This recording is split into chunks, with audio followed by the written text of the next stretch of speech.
دوسرا مسئلہ کہ آیت سے یہ بھی معلوم ہوا کہ گناہ کبیرہ یعنی بڑے گناہ جیسے حقوق اللہ، حقوق العباد، تمام گناہ قابل مغفرت ہیں،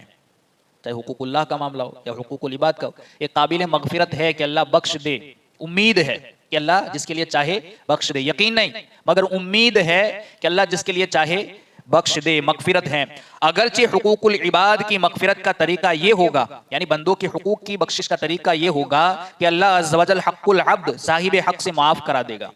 یعنی حقوق العباد، بندے کا اگر کسی بندے پر حق ہے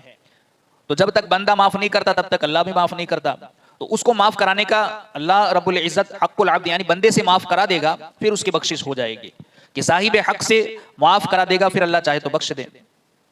یہ بھی معلوم ہوا، اور حقوق اللہ کا معاملہ تو اللہ سے اللہ جس کے لیے چاہے بخش دے، مگر حقوق العباد بندوں کا اگر معاملہ ہے تو جب تک بندہ نہیں معاف کرتا اس وقت تک اللہ بھی معاف نہیں کرتا۔ تو گناہ کبیرہ اللہ جس کے لیے چاہے بخش دے، اور اگر توبہ کرے تو اللہ گناہ کبیرہ توبہ کی وجہ سے بھی بخش دیتا ہے، مگر امید ہے، ایسا نہیں ہے کہ یقین جس کے لیے چاہے اللہ بخش دے۔ شرک نہیں بخشا جائے گا، کفر نہیں بخشا جائے گا۔ تیسرا مسئلہ کہ یہ بھی معلوم ہوا کہ کفر و شرک کے علاوہ گناہوں کی بخشش یقینی نہیں ہے،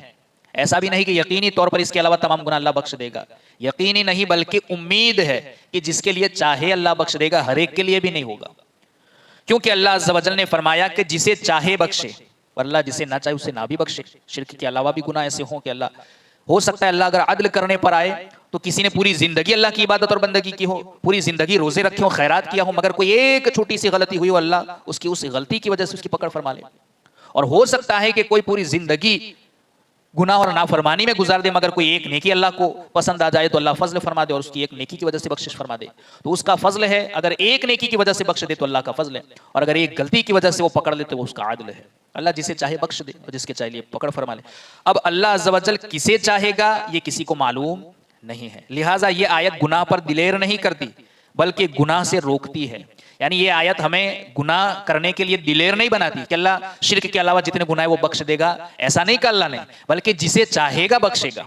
تو یہ آیت گناہ پر دلیر نہیں بناتی بلکہ گناہ سے روکتی ہے۔ ہو سکتا ہے اللہ اگر ہم گناہ کرے تو اللہ ہمیں نہ بخشے، امید ہے کہ بخش دے، مگر کسے بخشے گا، کسے معاف فرمائے گا یہ کوئی جانتا نہیں ہے۔ اللہ رب العزت کی بارگاہ میں دعا ہے کہیں سنی باتوں پر ہم سب کو عمل کی توفیق عطا فرمائے۔